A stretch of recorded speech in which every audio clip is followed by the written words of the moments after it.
শফিকপুর জামে মসজিদ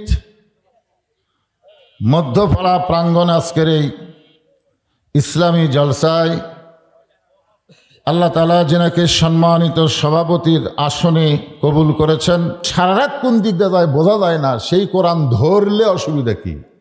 শুনলেই যদি এত মজা হয় তাহলে সেটা ধরার দরকার আছে না নাই? আজকে বাংলাদেশের মানুষ কোরআন ধরল না। আমরা নির্বাচনের আগে বহু মাহফিল, আমি এই নির্বাচনের আগে 12ই ফেব্রুয়ারির আগে এই বছরই 170টা মাহফিল করছি। কারণ আমি দিনে 2-3টা করে করি, তো হিসাব করে 170টা মাহফিল। প্রত্যেকটা মাহফিল আমি বলেছি সব দেখা হলো শেষ, আগামীতে দেখবো আল্লাহর কোরআনের বাংলাদেশ। কাম হয়নি, কাম হয়নি, পাশা উল্টে গেছে। ধরে কোন কথা ঠিক কি না? হ্যাঁ, একটু মনোযোগ দিয়ে শুনবেন। আবু জেহেল বলতেছে, আবু সুফিয়ান, এই কোরআনকে যদি আমরা গ্রহণ করি তাহলে আমাদের ভুয়া নেতৃত্ব চলবে না, আসল নেতা হবে আব্দুল্লাহর বেটা আলামিন। আমাদের ভুয়া নেতৃত্ব সমাজে আর চলবে না। তাহলে আল্লাহর কোরআনকে যদি গ্রহণ করা হয়, নেতা কারা হবে? ভুয়ারা নেতা হয়, ভুয়া ভুয়া। হ্যাঁ, আজকে মানুষের তৈরি সংবিধান নিয়ে বড়াই করতেছি। সংবিধানের 1 ইঞ্চি বাইরে যাওয়া যাবে না। যেই সংবিধান মানুষ লিখেছে, যে সংবিধানের মধ্যে সন্দেহ আছে, যেই সংবিধানের মধ্যে ভুল আছে, যেই সংবিধানের মধ্যে গোজামিল আছে, একটা মুসলমান সেই সংবিধান মানতে পারে না। মুসলমানদেরকে মানতে হবে আল্লাহর কোরআনের সংবিধান। জোরে কোন কথা ঠিক কি না? যেই সংবিধান আল্লাহ বললেন, আল্লাযী খলাকাল মাউতা ওয়াল হায়াতা লিয়াবলুয়াকুম আইয়ুকুম আহসানু আমালান ওয়া হুয়াল আজিজুল গফুর।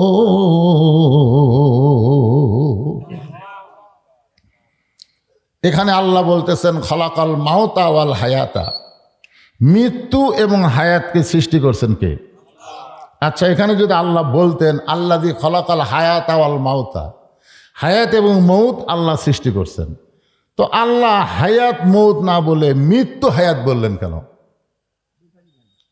না না, দুটা না। আগে তো আমরা সাধারণভাবে আমরা সবাই জানি আগে জীবন তারপরে মরণ, কিন্তু আল্লাহ এখানে বলতেছে আগে মরা তারপরে বাঁচা।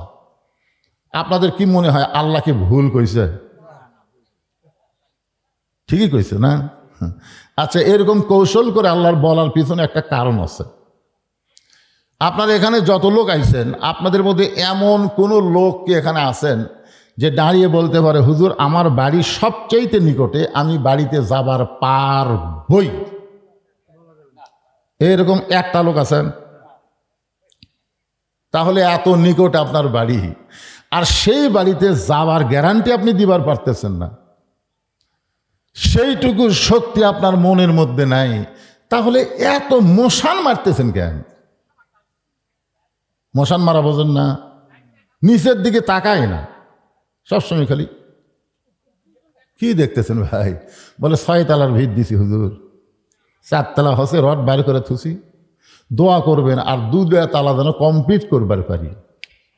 6 তালা কমপ্লিট করার জন্য আমার কাছে দোয়া চাই। আপনারা বলেন তো ওই সময় ওর কান্দত ফেরেশতা আছে না নাই? ফেরেশতারা তখন আল্লাহ কি কয়? আল্লাহ বলতেছে, ফেরেশতারা বলতেছে আল্লাহ ওর বাড়ি তো 6 তালা না, ওর বাড়ি হলো নিচ তালা। ওই তো একবারও নিচ তালার কথা খেয়াল করে না, ওই খালি উপর দিকে মারতেছে, ব্যাপার কি? এইটা বোঝানোর জন্যে খলাকাল মাউতা ওয়াল হায়াতা। খুব খেয়াল করবেন, মৃত্যু আমাদের এত নিকটে। কয়েকদিন আগে দেখলেন না? কয়েকদিন হবে, 2-3 দিন আগে বাস সহ ফেরি পাড়ি দিয়ে একবারে নদীর মধ্যে গেছে। আপনারা বলেন তো এরা কি মরার জন্য বাজে উঠছিল? ওরা কি জানে যে আমরা মরব? তো এখানে যত মানুষ আমরা বসে আছি, আমাদেরকে তো এই বিশ্বাসটাই কলিজার মধ্যে নেওয়া লাগবে। আল্লাহ কেন বললেন খলাকাল মাউতা ওয়াল হায়াতা?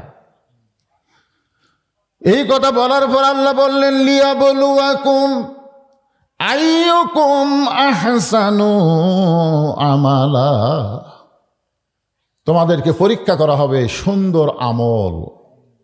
বর্তমানে বাংলাদেশে যে আমল চলতেছে, আমলটা নেক আমল হতে পারে কিন্তু সুন্দর আমল হচ্ছে না।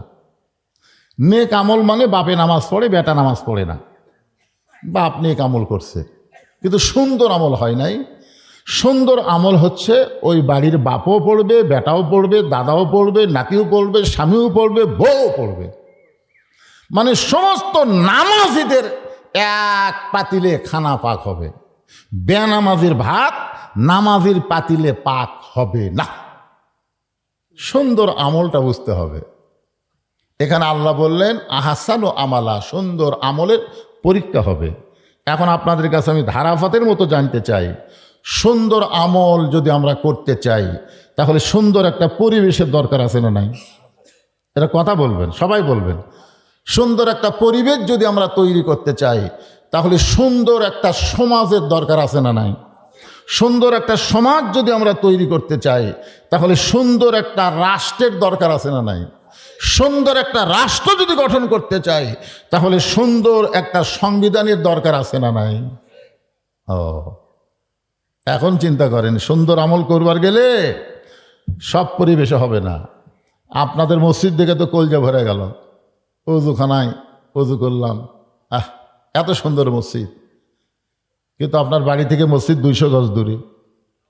এখন আপনি জোহরের নামাজ পড়ার জন্যই বাড়ি থেকে অজু করে আসতেছেন, নিয়ত করেছেন আপনি সামনে কাতারে নামাজ পড়বেন, কিন্তু 200 গজের মধ্যে 2টা বেপর্দা নারী আপনার 2 চোখত পড়িছে, আপনি ফালাবার চাননি কিন্তু পড়িছে। মোটর সাইকেল চালাতে গেলে কেউ পোকা চোখের মধ্যে ফালাবার চায়, কিন্তু হঠাৎ পড়ে কি পড়ে না, জোরগান পড়ে কি পড়ে না। তো পোকা পড়ার পরেও কি মোটর সাইকেল চালায়, সাথে সাথে ব্রেক করে বন্ধ করে ওই পোকা তোলার কিন্তু চেষ্টা করে। কেউ কে বলে ভাই দেখো তোমার চোখে পোকা পড়ছে, একটু তুলে দাও, দিছে। কিন্তু 2টা বেপর্দা নারী যদি 2 চোখে পড়ে, আপনি বলেন তো কার থেকে তুলে নেবেন?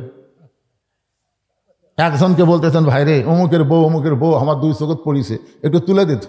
উনি তখন বলবে তোর মুনি ছাড়া তো কিছু দেখা যায় না।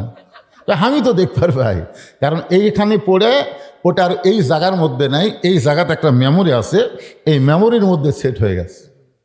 এখন আপনি মসজিদের সামনে কাতারে গিয়ে বলতেছেন ইলা জিহাতিল কাবাতি শরীফাত আল্লাহু আকবার, মুখ আছে কাবার দিকে, চোখ আছে সেজদার দিকে, আর মন খালি বলতেছে রাস্তাত কি দেখলি রে। আপনার বলেন নামাজ হবে? তাহলে যদি সুন্দরভাবে নামাজ পড়তে চাই, মসজিদ পর্যন্ত রাস্তায় কোনো বেপর্দা নারী চলবে না, সমস্ত নারীদেরকে পর্দা নিশি হওয়া লাগবে। জোরে বলেন ঠিক কিনা? যার কারণে আল্লাহ বললেন অকরনা ফি বুয়ুতিকুন্না ওয়ালা তাবাররাজনা তাবাররুজাল জাহিলিয়াতিল উলা। রাস্তার মধ্যে কোনো বেপর্দা নারী আপনার চোখত পড়েনি, আলহামদুলিল্লাহ বলেন। এখন মসজিদের দরজাতে এসে আপনি খেয়াল করে দেখতেছেন আপনার জুতার দাম 3000। এখন আপনি কি করবেন? একটা বেপর্দা নারীও আপনি রাস্তা পান নাই, কিন্তু মসজিদের দরজাতে এসে দেখতেছেন আপনার জুতার দাম 3000। মিন শারিল ওয়াসওয়াসিল খান্নাস, আপনার ভিতরে শয়তান বলতেছে জুতা থুয়া যদি সামনে কাতারে যাস, আশা কিন্তু দেখবি জুতা নাই। তাহলে এখন আপনি কি করবেন? আপনারা বলেন তো, সুন্দর আমল যদি করবার চাই জুতা হাতত দেওয়া যাবে? এখন জুতা হাতত দিলাম কার ভয়ে? কথা হয় না।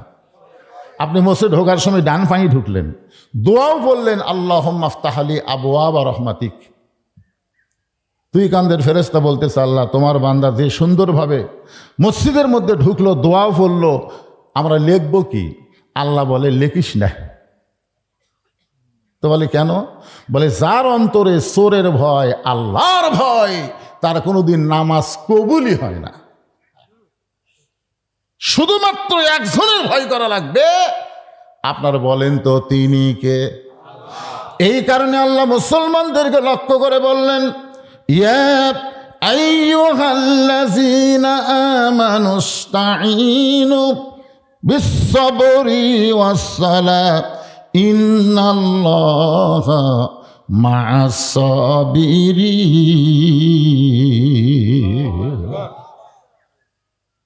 সুন্দর পরিবেশ যখন হবে তখন পৃথিবীর মুসলমানদের কাছে মসজিদ কেমন লাগবে?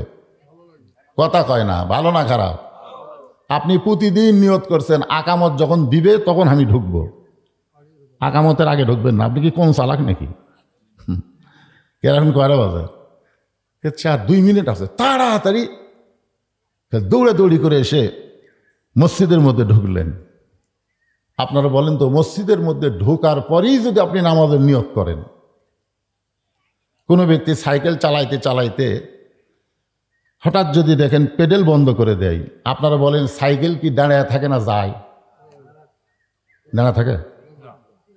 চলে যাবে, কারণ আগে যে পেডেল মারছেন, আগে পেডেল মারার কারণে সাইকেলের মধ্যে এমন একটা গতি হচ্ছে, এই গতি হওয়ার কারণে আপনি পেডেল বন্ধ করলেও সাইকেল অনেক দূর পর্যন্ত যাবে। তো দুনিয়ার কাজকাম করতে করতে এসেই মসজিদে এভাবে আল্লাহু আকবার করে নামাজের নিয়ত করলেন। কি হাদিসে আছে বিস্তারিত, হুজুরি কলব ব্যতীত করছেন কালো, নামাজ তোর হবে না। তবে কেন গাউজুয়ারি, মানুষকে দেখাও নামাজ পড়ি, ও তোমার সিদ্ধ বীজে সুফসল ফলে না। আজ কেন নামাজ তোমরা ধরতে পারলা না? নামাজ ধরবার গেলে সুন্দর পরিবেশ লাগবে, আর সুন্দর পরিবেশ হলো বক্তার ওয়াজ দিয়া নামাজ হবে না, নামাজ কায়েমের আন্দোলন করা লাগবে। জোরে বলেন ঠিক কিনা? নামাজ কায়েমের আন্দোলন করা লাগবে ভাইজান। আজকে মুয়াজ্জিনের আজান দিলে 3.5 হাত মানুষ 2.5 হাত হয়। ফজরের আজান শুনে শীতের দিনে কান দিয়ে শুনবে না, ল্যাব মাথার উপর দিচ্ছে। এখন পাও বের হবে, পাও টানা বুকের কাছে থোসে। মুয়াজ্জিন বলতেছে আসসালাতু খায়রুম মিনান নাওম, ঘুমাইতে নামাজ উত্তম। ওর আগাও নাই মাথাও নাই। এখন বুড়া মানুষ, বাপ মরা লাগবে, যে কোনো সময় মরা লাগবে, মসজিদে ফজর নামাজ পড়বার যাচ্ছে, সামনে কাতারে নামাজ পড়ে দোয়া করতেছে রব্বানা যালামনা। আল্লাহ বলতেছে বুড়া তোর দোয়া কবুল হবে না, কারণ আমি আল্লাহ বলেছি কু আনফুসাকুম ওয়া আহলিকুম নারা, জাহান্নামের আগুন থেকে বাঁচতে গেলে, সুন্দর পরিবেশ তৈরি করতে গেলে তুমি শুধু বাঁচলে হবে না, তোমার আহালকেও বাঁচাল লাগবে। জোরে কোন কথা ঠিক কিনা? তুমি নামাজ পড়তেছে সামনে কামড়, তোর বেটার খবর কি? তো বাবা এখন একদিন চোরের মতন চুপি চুপি বেটার ঘর ঢুকছে, বুঝলেন? কিরে বেটা গেল কোটি, পাও নাই মাথাও নাই, মনে চাউলের বস্তা ঢাকা। হঠাৎ করে বাবা কম্বল তুলে দেখে কম্বলের তলে বেটার সাইজ, আর সকালবেলা ছাইয়ের টিপে কুত্তার সাইজ, একই সাইজ। এখন বলেন যেই বাড়িতে নামাজি বাবা আছে, যেই বাড়িতে কুত্তার মতন বেটা আছে, ওই বাড়ি কোনোদিন সুন্দর আমল হতে পারে না। জোরে কোন কথা ঠিক? একটু মনোযোগ দিয়ে শোনেন। এখন সুন্দর আমল করতে গেলে, সুন্দর পরিবেশ, সুন্দর সমাজ, সুন্দর রাষ্ট্র যদি তৈরি করতে চাই, যে কোরআনের তাফসির শুনতাইছেন, এই কোরআন খালি শুনলে হবে না, এটা বাস্তবে গ্রহণ করা লাগবে। রাজি আছেন? এখন তার ভোট চাচ্ছি না রে ভাই, চাইলে আবার 5 বছর পর। কারা কারা রাজি একটু আল্লাহ খাত দেখান তো দেখি। আল্লাহ দেখো, আল্লাহ লিল্লাহি হাত নামান। মানে প্রথম আসার পরে আমি ওই জায়গাটা কিন্তু লক্ষ্য করছি, যখন গাড়িতে আসি না, আমাকে বলতেছে হুজুর চলেন নাস্তা করেন খান। আমি খাওয়া দাওয়া ভাত। এই শফিকপুরের মাহফিলের যে অবস্থা দেখলাম, 10 মিনিট দেরি করলে করা যাওয়া রাগ করে উঠে যায়, মানে খুবই ভয় লাগছে আমার, বুঝলেন? এই জন্যে খালি যায় পেশাব করে ওযু করেই মারছি টান। আমি নিয়ত করছিলাম 10টার দিকে উঠবো, কিন্তু না, কিন্তু এখন দেখে একটু মনটা ভালো লাগতেছে। মোটামুটি মাহফিল আসলে শ্রোতা না থাকলে সমস্যা হয়। এখন ভালো লাগতেছে না? মাশাআল্লাহ, আরো আসতেছে। আসো আসো ময়নার, আসো আসো, চাপে যাবো, বসো। কি দেয়া তবরক করছেন? কি দেয়া? মাছ 5 মণ চাল আর 72 কেজি হলো মাছ। ও মাছে ভাতে বাঙালি, মাশাআল্লাহ। এই হ্যাঁ বসো, সব চাপে যাবে, বসো, সব ছেলেরা চলে আসো, এই যুবকেরা চলে আসো, একজনও বাইরে থাকো না। এখন আসেন, মেম্বরে বসে নিজের গালে নিজেই চল মারতেছেন। ওই সময় তিনি ছিলেন বাংলাদেশের মতন 96টা রাষ্ট্রের খলিফা। বাংলাদেশের মতন 96টা রাষ্ট্র একত্র করলে যত বড় হয়, তত বড় এরিয়ার খলিফা নাম হলো হজরত ওমর। নিজের গালে নিজেই চল মারতেছেন। দেখেন তো পাগল হতো নাকি? ডান হাতে ডান গালে চল মারে, বাম হাতে বাম গালে চল মারে। এমন সময় ওসমান গনি ভিতরে ঢুকে বলতেছে, আমির আল মুমিনিন, আপনি কি পাগল হয়ে গেলেন? নিজের গালে নিজে চল মারতেছেন। ওমর ফারুক বলে, ওসমান, এই মেম্বরে বসে আমার অতীতের কথা বারবার মনে হয়ে যায়। ওসমান গনি বললেন, ইয়া আমির আল মুমিনিন, আপনি হলেন অর্ধজাহানের খলিফা, আপনি অতীতের কথা কেন মনে করতেছেন? ওমর ফারুক বলে, ওসমান, প্রত্যেকটা মানুষের জীবনে 3টা কাল থাকে। ধরে বলেন, কয় কাল? একটা হলো অতীতকাল, একটা হলো বর্তমানকাল, একটা হলো ভবিষ্যৎকাল। মানুষ যদি কোনো একটা কালক ভুলে যায়, তাহলে সেই ব্যক্তি আর মানুষ থাকে না। আপনি বর্তমানে 220টা আসন পায়া সরকার গঠন করছেন, মনে করেন। আপনি যদি এখন সরকারে বসে বলেন, কি হনুরে, কি হনুরে, চিন্তা করা লাগবে 24 সালের 5ই আগস্টের কথা। জোরে কথা কন না কেন? চিন্তা করা লাগবে না? চিন্তা করা লাগবে না? সূরা মুলক কেন তাফসীর হচ্ছে একটু মনোযোগ দিয়ে শোনেন। ওসমান গনি বলতেছে, ইয়া আমির আল মুমিনিন, আপনি অতীতে কি ছিলেন? ওমর ফারুক বললেন, অতীতে আমি খালার বাড়িতে রাখালি করতাম।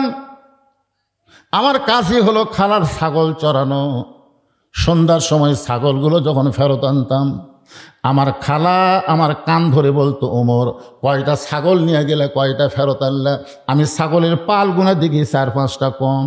আমি আবার দৌড় দিতাম, ওই ছাগলগুলো খুঁজে খুঁজে যখন এনে খালারে জমা দিতাম, খালা মাথার চুল ধরে বলতো, ওমর, যেই ভুল আজকে করেছো, এই ভুল যদি আগামীকাল করো, তোমার রাখালির চাকরি ক্যান্সেল করে দিব।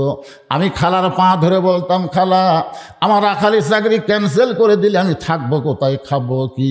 যে ওমর একদিন রাখালির চাকরি রক্ষা করার জন্যে খালার পা ধরে কেঁদেছে, আজকে সেই ওমরকে আল্লাহ অর্ধ পৃথিবীর খলিফা বানাইছে। এটা ওমরের যোগ্যতায় নয়, এটা কেবলমাত্র আল্লাহর কোরআনের ওসিলা। আমাদের বাংলাদেশে কোরআনের দাম নেই তো। আমাদের বাংলাদেশে কোরআনের দাম কখন হবে? যখন মানুষ কোরআন অনুযায়ী চলার চেষ্টা করবে। অর্ধজাহানের খলিফা হযরত ওমর মসজিদের মেম্বরে দাঁড়ায় খুতবা দিচ্ছেন। খুতবা বোঝেন না? ভাষণ দিচ্ছেন। মাঝখান থেকে একজন দাঁড়ায় বলতেছে, আমির আল মুমিনিন, আপনার ভাষণ শুনবো না, আপনার খুতবা শুনবো না। আল্লাহর আইন যখন সমাজে চালু থাকে, তখন নেতা নিজের ইচ্ছা মতো কিছুই করতে পারবে না। ওমর ফারুক বললেন, ভাইজান, আমার দোষ কি? কোন দোষে আমার খুতবা শুনবা না? আমার দোষ কি?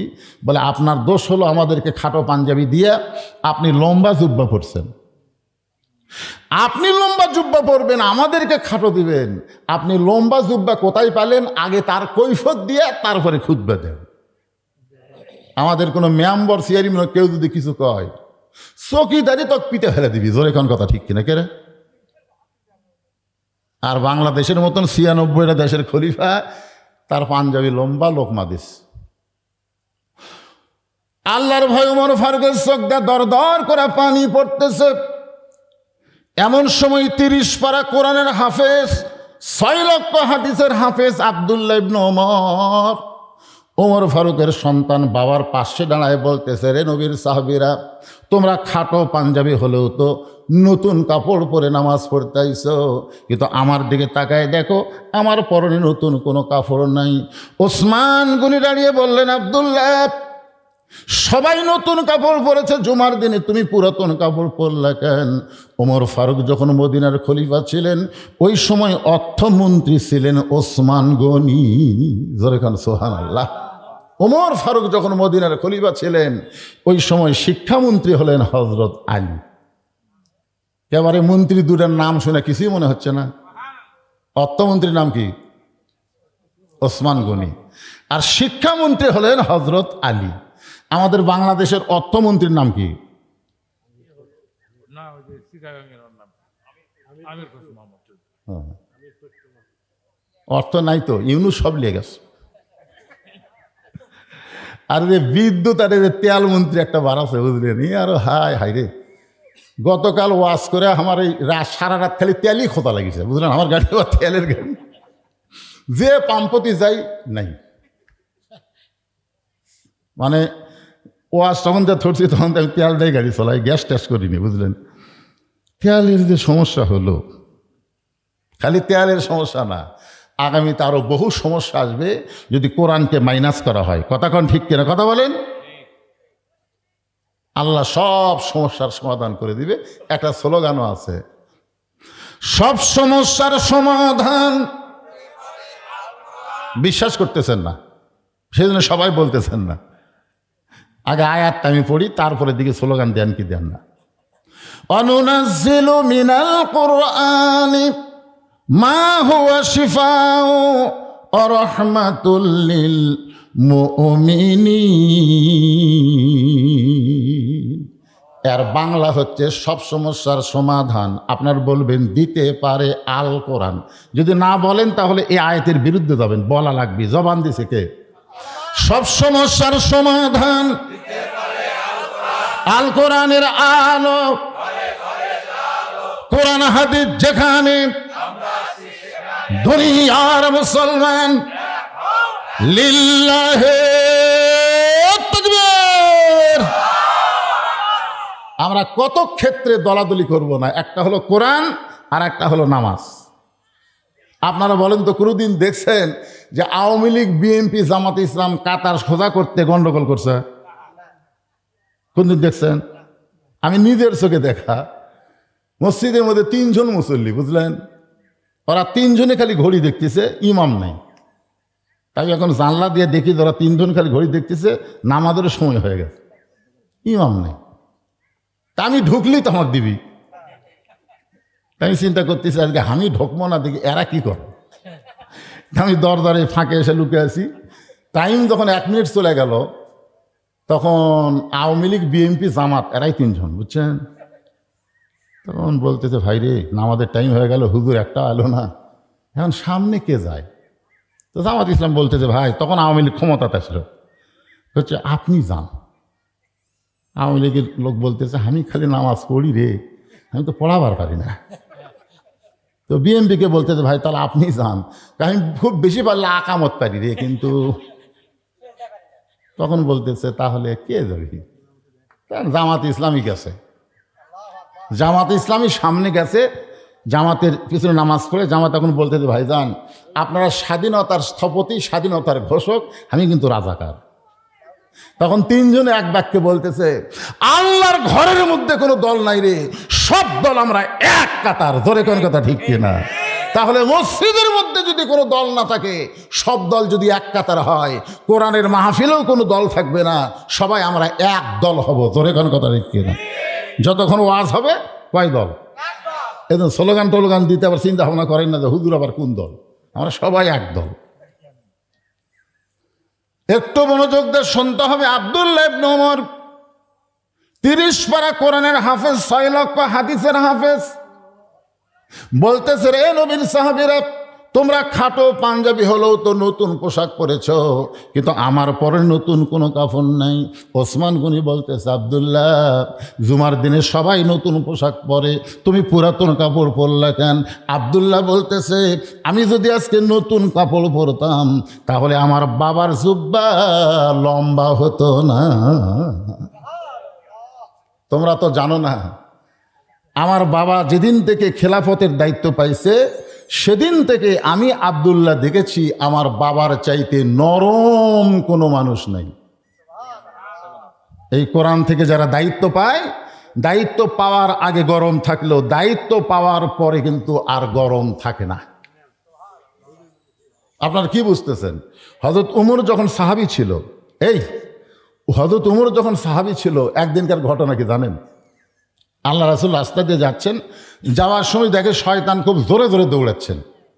রাসূল বলে, এই শয়তান এত জোরে দৌড়াস কেন? সঙ্গে সঙ্গে শয়তান ব্রেক করে বলতেছে, আসসালামু আলাইকুম ইয়া রাসূলুল্লাহ। আল্লাহ রাসূল কয়, আমাকে দিকে সালাম দিলি, দৌড়াস কেন? বলে, ওই যে দেখেন হুজুর, ওই যে দেখেন। রাসূল তাকায় দেখে উমর আসতেছে, তো বলে, আমার উমর দিকে দৌড়াস কেন? খালি দৌড়াই না, এই রাস্তা দিয়ে আমি শয়তান আর 40 দিন ভয়ই যাবো না। সুবহানাল্লাহ খান না কেন?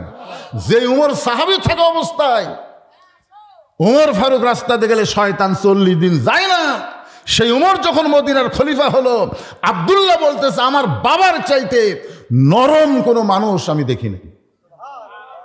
আমার বাবা মদিনার দায়িত্ব পাওয়ার পরে এত নরম হয়ে গেল। আমাদের বাংলাদেশে ক্ষমতা পাওয়ার আগে হচ্ছে নরম, আর ক্ষমতা পাওয়ার পরে হচ্ছে গরম।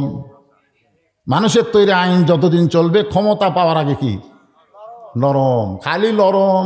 গাড়ির থেকে নেমে ফকিরুক সালাম দিতে, নেতা গাড়ির থেকে নেমে ফকির কয়, আসসালামু আলাইকুম চাচা, কেমন আছেন? ফকির খালি চারিদিকে তাকায়। নেতা বলতে, চাচা কি দেখেন? বলে, কাক সালাম দিলা? আপনাকে কি দিলাম? আমি ভিক্ষা করে খাই। তাই ভোটের আগে আপনিও জাহামু তাই। এই কয়া ফকিরকে এক টানে বুকের মধ্যে চাপে ধরছে। ফকির চোখের পানি বের করে বলতেছে, বাবা ভোট তোমাকেই দেব, আল্লাহর কাছে ওয়াদা করে বললাম ভোট তোমাকেই দিব। ফকির বাড়ির যা ফকিরনিক বলতে, তুই জানিস আমাকে বুকের মধ্যে চাপে ধরছে রে, তোকে দেওয়া লাগবে। ফকির ফকিরনি ভোট দিছে, ভোটে যখন এমপি হয়ে গেছে তখন ফকিরের মশান আরো বেড়ে গেছে। আমার ভোট দিয়ে এমপি হলু, ভোটের আগে আমাকে বুকুত লিলু, এখন ভোটের পরে তো আমাকে কলত লিবি। এই মনে করে ফকির দেখবার গেছে। ফকির নেতা যখন রানীনগর বেড়া বেড়াচ্ছে, ফকির গেছে কলত চড়ার জন্যে, কারণ ভোটের আগে কুটিলি স্যার বুকুত, এখন কলত চড়বি। ফকির যায় দেখে চামচা, বুঝলেন, এত চামচা নেতা ঘুরে ঘিরে বসে আছে, ফকির যাবার সাথে এক চামচা, তুই কেরা? বলে, আমাকে ভোটের আগে বুকের মধ্যে চাপে ধরছে। আরে ভোটের আগে আমাদের নেতা ছিল নরম, কিন্তু ভোট পাওয়ার পরে এমপি হয়ে এখন হচ্ছে গরম। আমি এক এমপির মুখে শুনেছি ভোটের আগে, হুজুর আজকের এক রাতে 7 জায়গায় আমি গেছিলাম, 7টা মাহফিলে গেছিল, আর যে মাহফিল করে আসলাম ওই মাহফিলে এমপির নাম আছে নাই, এখন একটা তো আসবি না।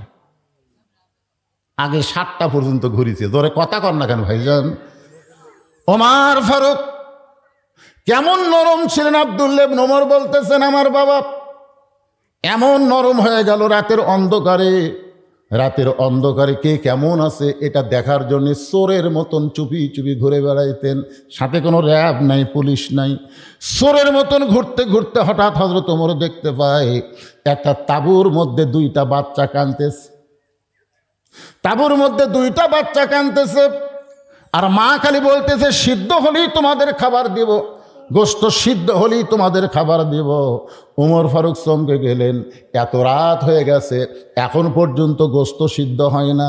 দুম্বার গোস্ত হলে বড় জোর 8 ঘন্টা লাগবে, উটের গোস্ত হলে 1 ঘন্টা লাগবে, কিন্তু গভীর রাত হয়ে গেল এখন পর্যন্ত গোস্ত সিদ্ধ হয় না। এটা কেমন মা? মায়ের অন্তরে কি দয়া নাই?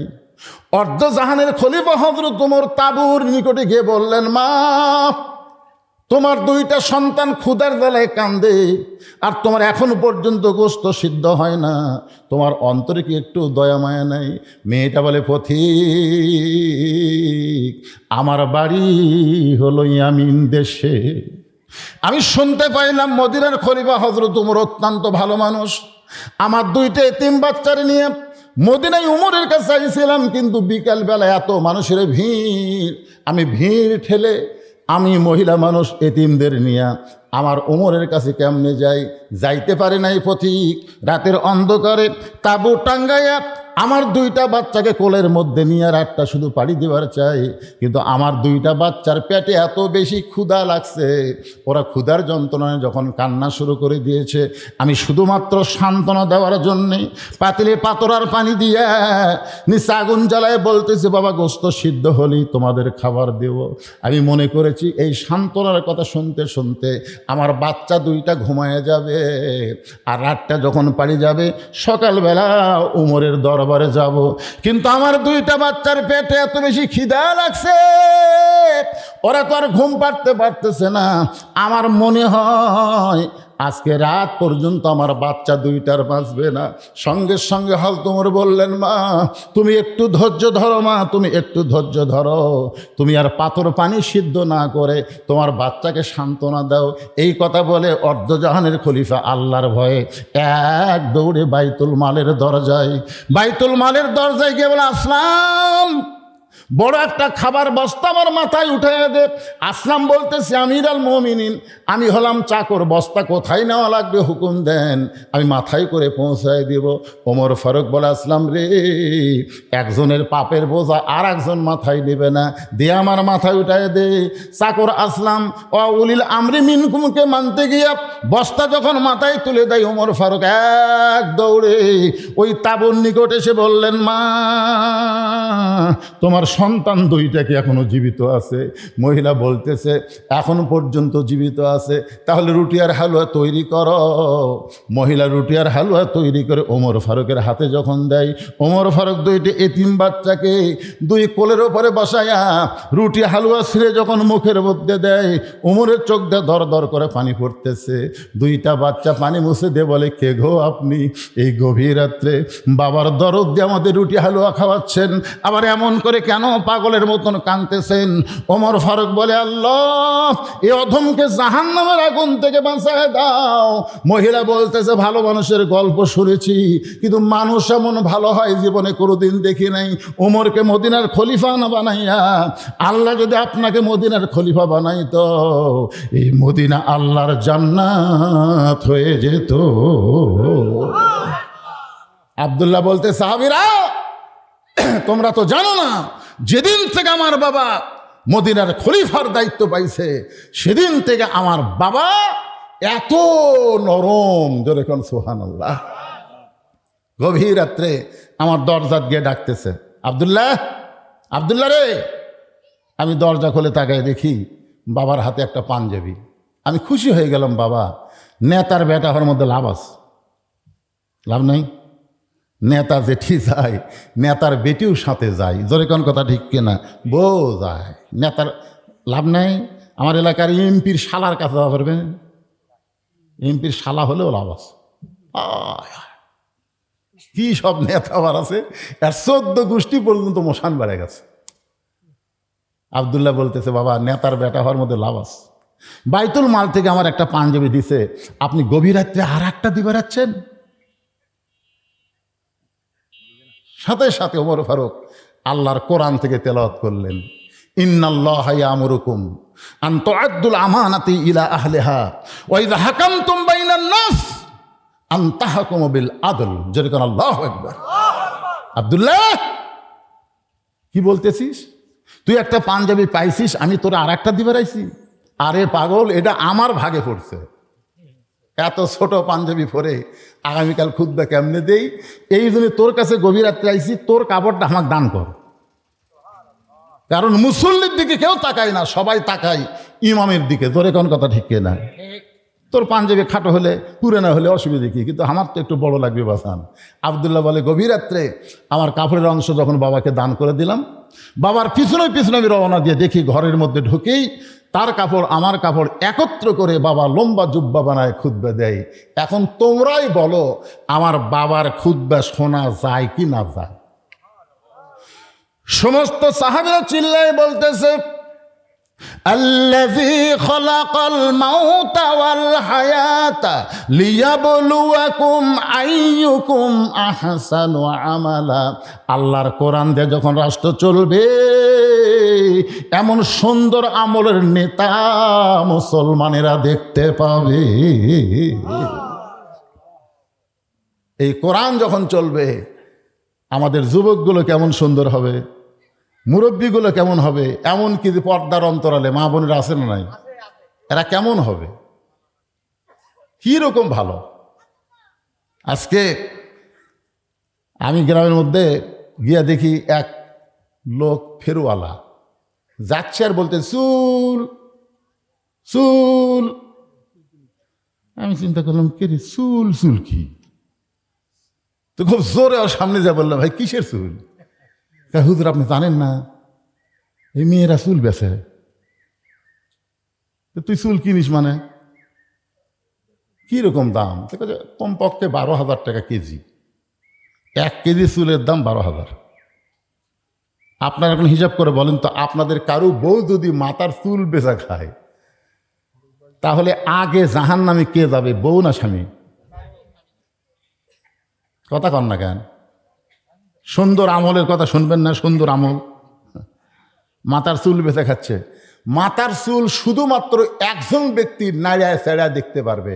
মেয়েদের মাথার চুল শুধু একজন ব্যক্তি নাড়িয়া চেড়ায় দেখতে পারবে। এমনকি মেয়ে যদি বড় হয়, বাপও মেয়ের মাথার চুল নাড়বার পারবে না। যদি আপনার বোন বড় হয়, আপনি ভাই হয়েও মাথার চুল নাড়বার পারবেন না। শুধুমাত্র স্বামী তার বইয়ের মাথার চুল নাড়িয়া চেড়ায় দেখতে পারবে। প্রয়োজন হলে মাথার চুল কামড় দিয়ে ঘুম পাড়বে, প্রয়োজন হলে মাথার চুল মাথার মধ্যে লিয়ে ঘুম পাড়বে, মজা পাবে। কিন্তু একমাত্র স্বামী ছাড়া মেয়েদের মাথার চুল কেউ লাড়বার পারবে না। কিন্তু যারা কিনতেছে, আপনারা বলেন তো, এরা লাড়াচাড়া লিখছে না? লেওয়ার পরে বলতেছে ভাবি হতে হতেই হলো না, আর সামান্য, বোঝেন না, 1 টাকার ওজন 200 টাকা, আর সামান্য সামান্য নাই। তখন বলতেছে ভাই রে, আজকে তো আর নাই, দেখি তো চেষ্টা করি। ঘরের মধ্যে যায় মুড়া চিরুনি দিয়ে আপনি যে প্যারাশুট কিনে দিচ্ছেন, আপনি জুই তেল কিনে দিতে লাভ নাই তো। ওই খালি মটমট করে ছিঁড়ে নিয়ে এসে বলতে, দেখো তো ভাই, লাড়াচাড়া বলতেছে হতে হতে যা, আগামী আসলে বেশি দিবেন। এখন আপনি বলেন যে আপনার বইয়ের চুল সাধারণ একজন মানুষ লাড়াচাড়া হিসাব করে ওজন করে নিল, আর আপনি জান্নাত যাবেন। সুন্দর আমল করতে গেলে একটু মনোযোগ দিয়ে খেয়াল করা লাগবে। আদম আলাইহিস সালামকে আল্লাহ যখন জান্নাত থেকে বের করে দিচ্ছেন, আদম নবী কিন্তু আল্লাহর সঙ্গে একটু তর্ক করেছিলেন। সেই তর্কটা হলো, আল্লাহ আমি গন্ধম গাছের কাছে যাইনি, আমি গন্ধম ফল খাইনি, গন্ধম ফল যে আমারে খাওয়াইছে আমি জানাও খাইনি। যখন জানবার পারছি শরবতের মধ্যে গন্ধম ছিল, আমি তখন ঢুকি চিপি মারি নাই, আমার ডান হাতখানা মুখের মধ্যে দিয়া আমি রক্ত বমি করেছি। আল্লাহ এখন বলেন তো আমার দোষ কোন জায়গায়? আল্লাহ বলতেছে, আদম আমি হিসাব করে দেখছি তোমার কোনোই দোষ নেই। তো তাহলে আমার যদি দোষ না থাকে, তাহলে আমাকে জান্নাত থেকে বের করে দিচ্ছেন কেন? তখন আদম আলাইহিস সালামকে আল্লাহ বলতেছে, আদম সত্যি করে বলো তো, হাওয়া তোমার কে হয়? তখন বলতেছে আল্লাহ, হাওয়া তো আমার বউ হয়। আদম বলে, আল্লাহ বলতেছে, আদম হাওয়া তোমার কে হয়? আদম বলতেছে, আল্লাহ হাওয়া আমার বউ হয়। আল্লাহ আবার বলতেছে, আদম হাওয়া তোমার কে হয়? আদম কয়, আল্লাহ একই কথা বারবার কেন কন, হাওয়া আমার বউ হয়। আল্লাহ কয়, কে রে আদম, পরপর 3 বার বললাম, 3 বারে তুই বললি হাওয়া আমার বউ হয়। তো হাওয়া যদি তোর বউ হয়, তাহলে বউয়ের দিকে খেয়াল করা লাগবে না? তোর বউ যে গন্ধম গাছের কাছে গেল, তুই তখন কি করলি, কোথায় ছিলি? আদম কয়, আল্লাহ আমি তো খেয়াল করিনি। তোর হাওয়া যখন গন্ধম ফল পাড়িয়া খেলো, তখন তুই কোথায় ছিলি? আমি তো খেয়াল করিনি। তোর হাওয়া শয়তানের প্ররোচনায় পড়ে গন্ধমকে শরবত করে তোকে খাওয়ালো, তুই তখন কোথায় ছিলি? আমি খেয়াল করিনি। আল্লাহ কয়, বিয়ে করবি তুই আর খেয়াল করবো আমি? আজকে যারা বিয়ে করছেন, আপনার বইয়ের দিকে খেয়াল করার দরকার আছে না নাই? কথা করা আছে না নাই? আপনি এশার নামাজ মসজিদে জামাতে বললেন, আলহামদুলিল্লাহ, কিন্তু মসজিদ জামাতে নামাজ পড়ে আপনার নিয়ত করা দরকার, আমি বাড়িতে যাই দেখব আমার বউ এশার নামাজ পড়তেছে, এই নিয়ত করে বাড়িতে ঢোকা দরকার। জোরে কোন কথা ঠিক কিনা?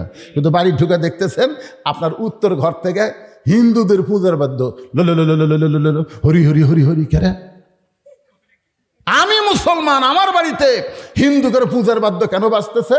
আপনি যাই দেখেন আপনার বউ স্টার জলসা জি বাংলা দেখতেছে। আপনি নামাজ পড়বেন মসজিদে, আর আপনার বউ স্টার জলসা জি বাংলা দেখবে, আর ওই বউকে নিয়ে আপনি এক খাটে ঘুমাবেন, আর মরার সময় মুসলমান হয়ে মরবেন, জান্নাত যাবেন। এতই সোজা। সুন্দর আমল করতে গেলে সঙ্গে সঙ্গে ঘরের মধ্যে গিয়ে রিমোট কন্ট্রোল কাইরা নিয়ে বউকে কাছে নিয়ে বলবেন, বিবি রে, তুই যে ভারতের স্টার জলসা জি বাংলা দেখতেছিস, তুই কি জানিস রে বিবি, ওই ভারত আমাদের 400 বছর পুরাতন বাবরি মসজিদ ভাঙ্গা দিছে। ভারতে রাম মন্দির বানানোর বহু জায়গা আছে, কিন্তু অন্য কোনো জায়গায় মন্দির না বানায়া আমাদের মসজিদ ভাঙ্গে সেই জায়গায় রাম মন্দির বানাইছে। এখন তুই বল, মুসলমানের বউ হইয়া যেই ভারত মসজিদ ভাঙ্গে রাম মন্দির বানায়, সেই ভারতের চ্যানেল দেখা কি যায়? বউ চোখের পানে বের করে বলে, স্বামী গো, এই কথা কি আপনি আমাকে আগে বলবেন না? আমি কান ধরে তওবা করলাম, আর জীবনে কোনোদিন ভারতের চ্যানেল দেখব না। সুন্দর আমল করার জন্যে ছেলের কাছে ওয়াজ করা লাগবে, মেয়ের কাছে করা লাগবে। আল্লাহ নবী ঘরের মধ্যে ঢুকে দেখে 9 বছরের ফাতেমা হাতের মধ্যে চুরি দিয়া মুস্কি মুস্কি হাসতেছে। ও নবীর উম্মতেরা মনোযোগ দা শোনেন, সুন্দর আমল করতে গেলে কি করা লাগবে? 9 বছরের বাচ্চা ফাতেমা হাতের মধ্যে চুরি দিয়া মুস্কি মুস্কি হাসতেছে। আল্লাহ রাসূল ঘরের মধ্যে আর ঢুকলেন না, ঘর থেকে বাইরে গেলেন। ফাতেমা চমকে গেল, সেই বাবা আমাকে ঘরের মধ্যে ঢুকে আমাকে মা মা বলে আদর করে।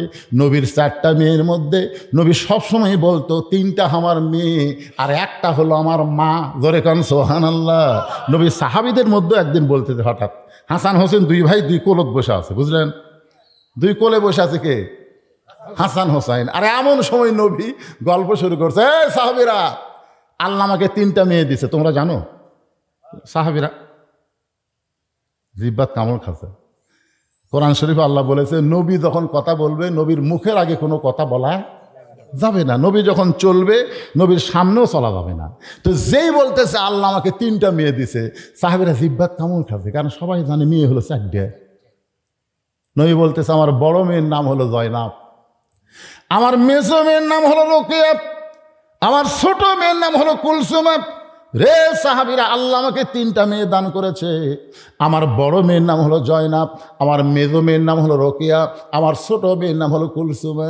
রে সাহাবীরা, আল্লাহ আমাকে 3টা মেয়ে দান করেছে। এ কথা বলা মাত্রই হাসান হোসাইন লাফ দিয়ে উঠছে। লাফ দিয়ে বলতে, চ ভাই চ,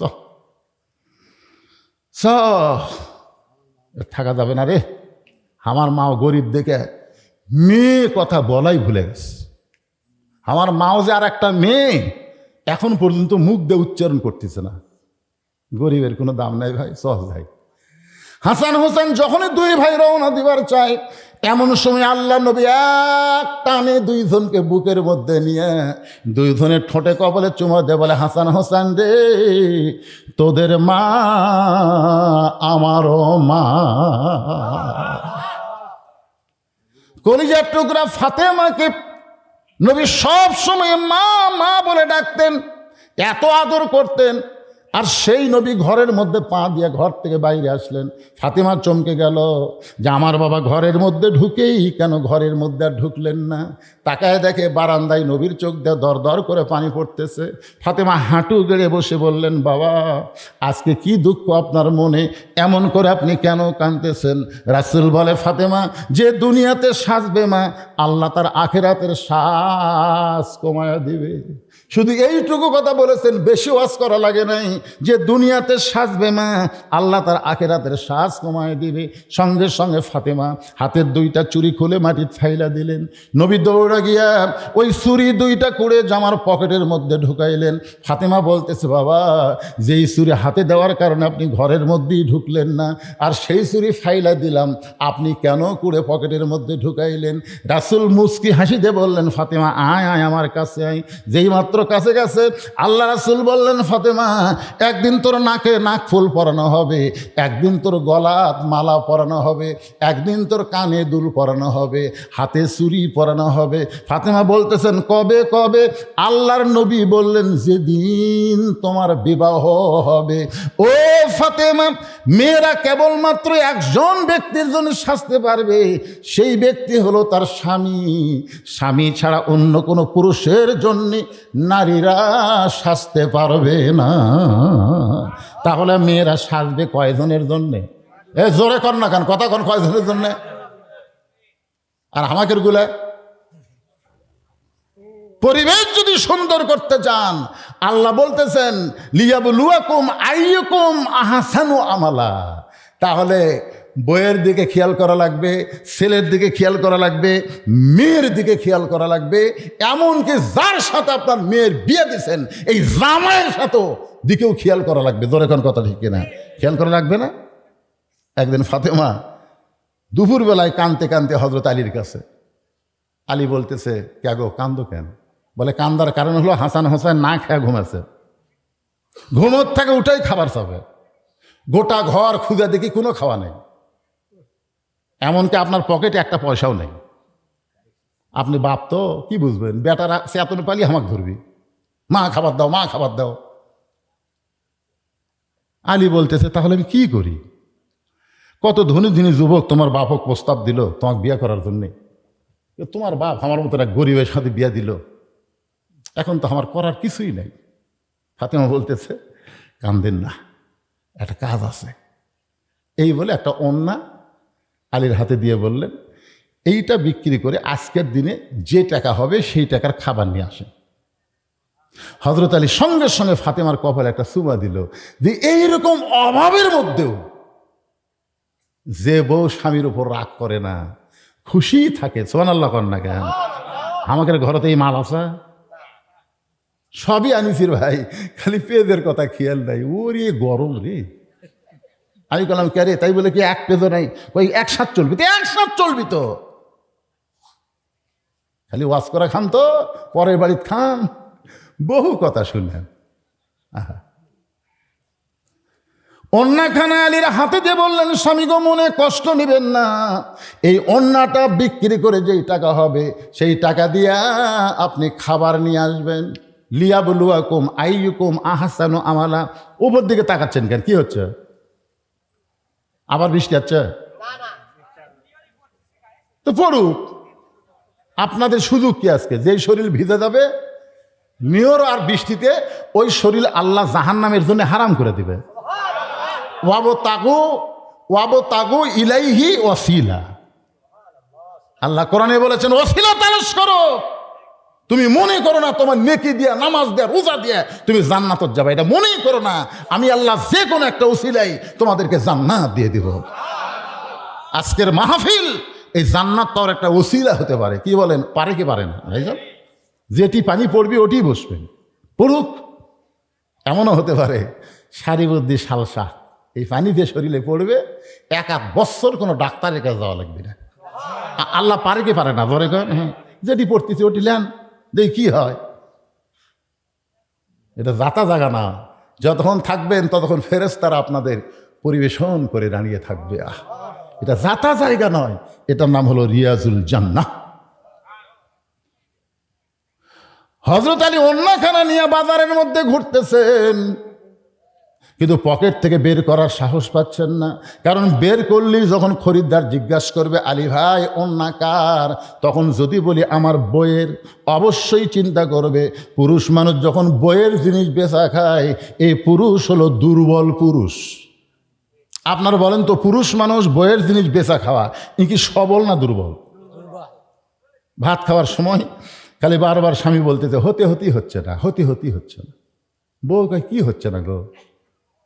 আমার জমির ধারে এক জমিবার আছে তো ৮০,০০০ টাকা দাম, কিন্তু আমার কাছে ৬০,০০০ টাকা আছে, খালি ২০,০০০ টাকার জন্যই হচ্ছে না। বউ বলতেছে ইন্নাল্লাহ মা সাবিরিন, ধৈর্য ধরেন, এবার না হয় সামনে বার হবে।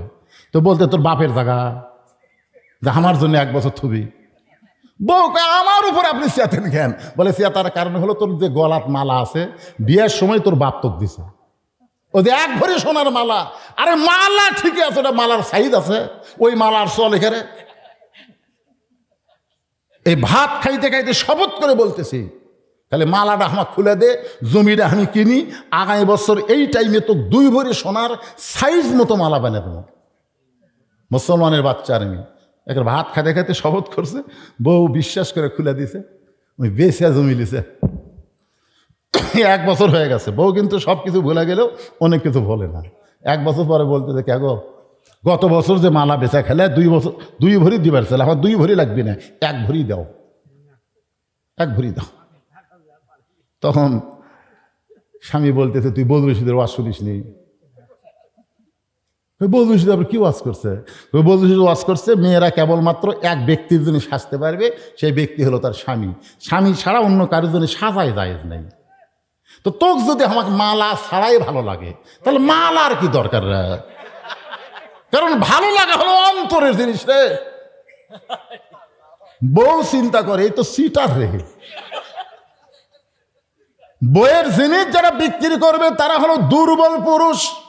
হযরত আলী চিন্তায় পড়ে গেলেন, ওন্না বের করে যদি বিক্রি করতে চায় আর খরিদ্দার যদি জিজ্ঞাসা করে আলী ভাই এই ওন্নাটা কার, আমি তো মিথ্যা বলতে পারবো না, আমাকে বলতে হবে হাসান হোসেনের মার। তাহলে অবশ্যই চিন্তা করবে আলী দুর্বল হয়ে গেছে, বইয়ের জিনিস বেচা খায়। এই চিন্তা করতে করতে হযরত আলী যখন অন্যার পকেট থেকে বের করতেছেন না, এমন সময় এক খরিদ্দার আলীর সামনে সালাম দেয়, বলে আলী ভাই আমার মনে হয় আপনি কিছু বিক্রি করবেন। সুবহানাল্লাহ বলেন। আলী চিন্তায় পড়ে গেল, আমি বিক্রি করব দুনিয়ার কেউ জানে না, শুধুমাত্র কে জানে? আমার পকেটের মধ্যে ওন্না, এটা দুনিয়ার কেউ জানে না। আলী তাকায় দেখে ওই খরিদ্দার ব্যাগটা এরকম ফাঁক করে ধরেছে, ওই ফাঁকের মধ্যে হযরত আলী যখন ওন্নাখানা দিলেন, ওই খরিদ্দার একটাবার ওন্নার দিকে তাকাইল না, ওই ব্যাগটার মুখ চেপে ধরে আলীর হাতে 6টা দেরহাম দিয়ে যখন চলে যায়, হযরত আলী 6টা দেরহাম নিয়ে এক দৌড়ে খাবার দোকানে। লিয়াবলুয়াকুম আইয়ুকুম আহসানু আমালা, আল্লাহ পরীক্ষা করতেছে সুন্দর আমলের। একটু মনোযোগ দিয়ে শোনেন। এক দৌড়ে খাবার দোকানদারকে বলতে দে ভাই এই 6টা দেরহামের যে খাবার হবে সেই খাবারটা আমাকে টোপলা করে দাও। দোকানদার 6 দেরহামের খাবার টোপলা করে যখন আলীর হাতে দিবে, এমন সময় একজন ফকির এসে আলীর সামনে কান্না করে বলতেছে, আলী ভাই আজকে 3 দিন হলে আমার বাড়িতে কোনো খাবার নাই, আজকে 3 দিন হলে আমার বাড়িতে কোনো খাবার নাই, যদি পারো তাহলে আল্লাহর হস্তে আমাকে একটু সহযোগিতা করো। আপনারা বলেন তো ওন্না বিক্রি করছে কার? জোরে কোন কার ওন্না?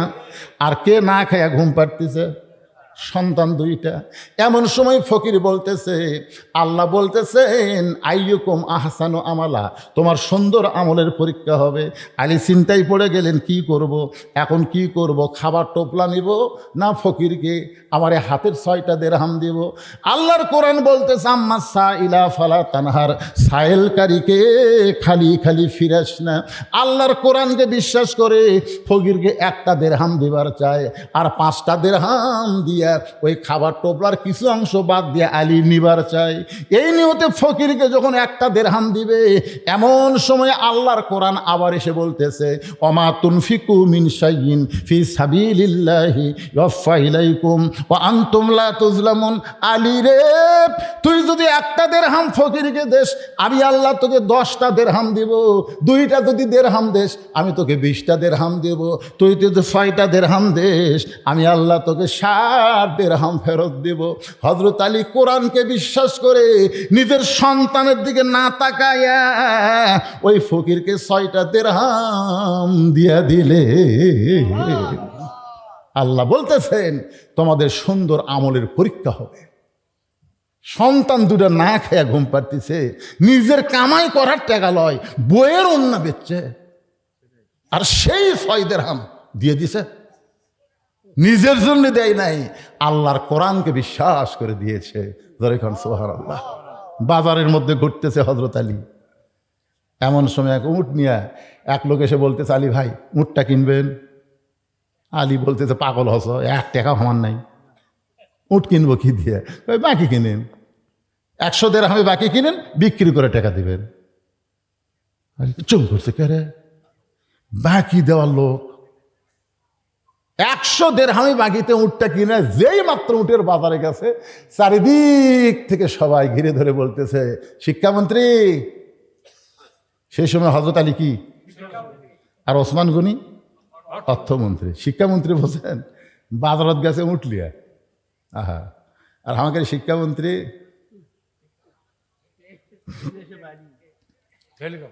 সবাই ঘিরে ধরে বলতেছে, আলী ভাই কবে থেকে উটের ব্যবসা শুরু করলেন? কবে থেকে উট বিক্রি করার ব্যবসা শুরু করলেন? কারণ আলেম মানুষ যখন বাজারে যায় সবাই কিন্তু ঘিরে ধরবার চাই। জোরে খান কথা ঠিক কিনা? এখন তো আর আমি বাজারত যাই না, গেলেই সেলফি, গেলেই সেলফি। আমি জিনিস কিনতেছি, একজন হাত ধরে কান্দে, হুজুর মার্কেটে তো 10 বছর হলো আমি যাইনি। একবার মার্কেটে গেছি টুপি কেনার জন্যে, চারিদিকে মার্কেটের মেয়েরা সব আসে বড় ভিড় করতে, এটাই বুঝলু রে, এটাই রে, এটা না আমরা দেখি রে, এটাই তো।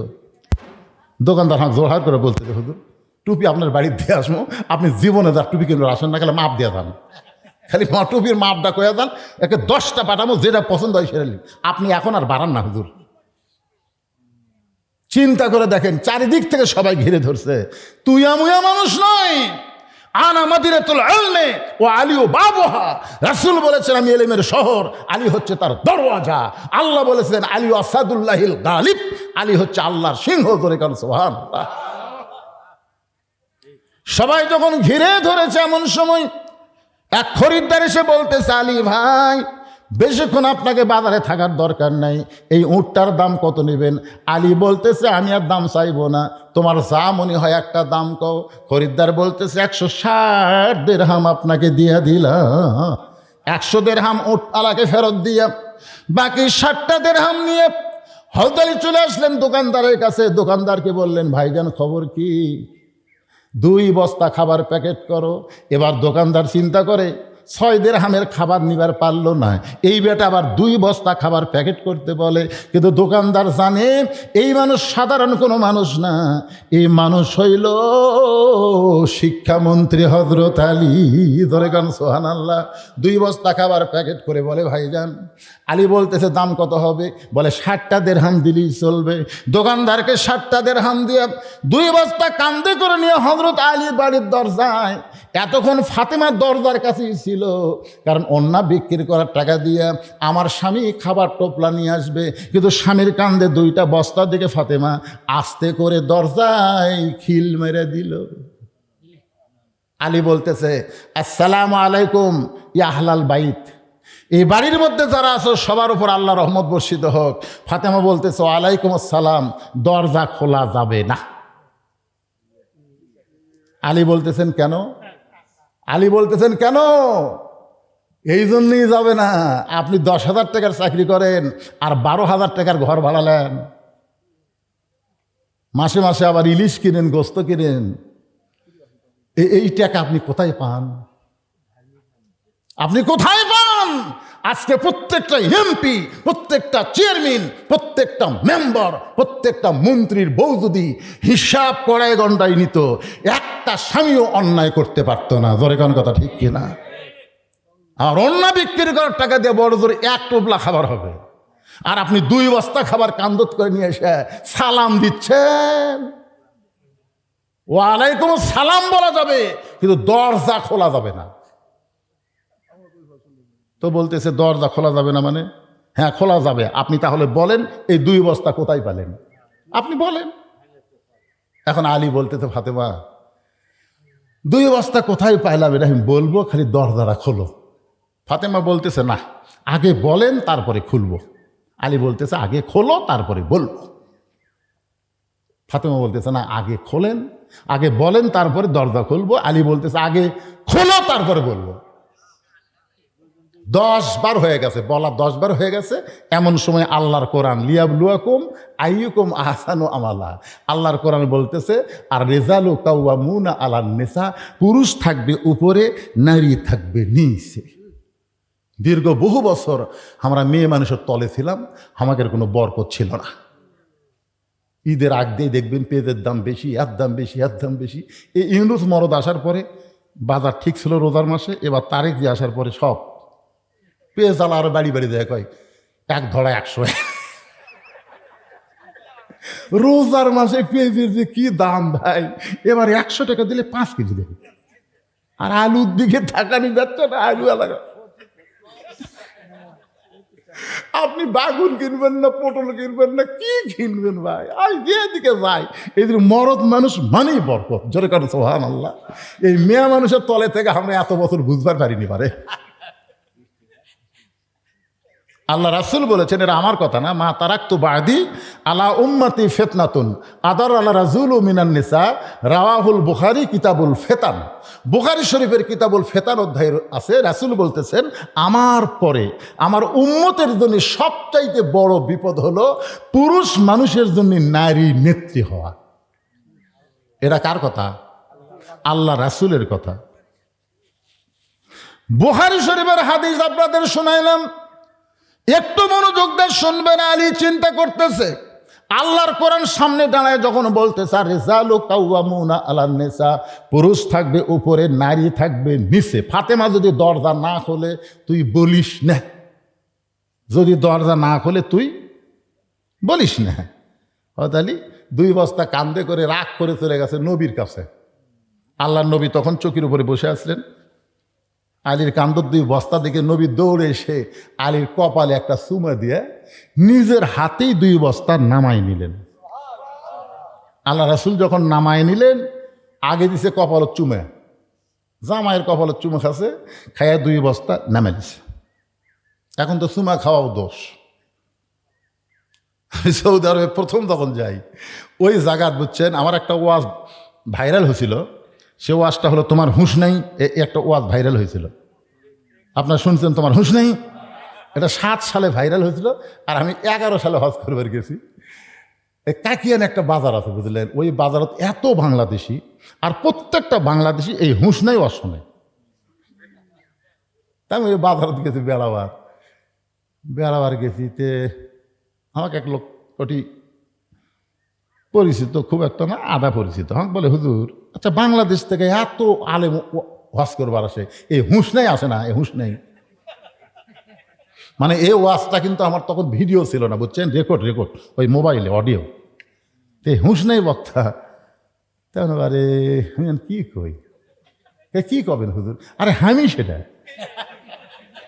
যেই বলেছে আমি সেটা, বলে হুজুর তাহলে 2 লাইন শোনার লাগবে। আমি যে 2 লাইন কষি ওরকে মোবাইলে মিলে গেছে। ওরা খালি সমানে মোবাইল করে লাগছে বুঝছেন। সবাই আসে, কেউ কপালত চুমা, কেউ কানত চুমা, কেউ দাড়ির চুমা, কেউ হাতত চুমা, ওরকে চুমা খাওয়া দেখে আমি হায় হায় এতই চুমা খাই ভাই।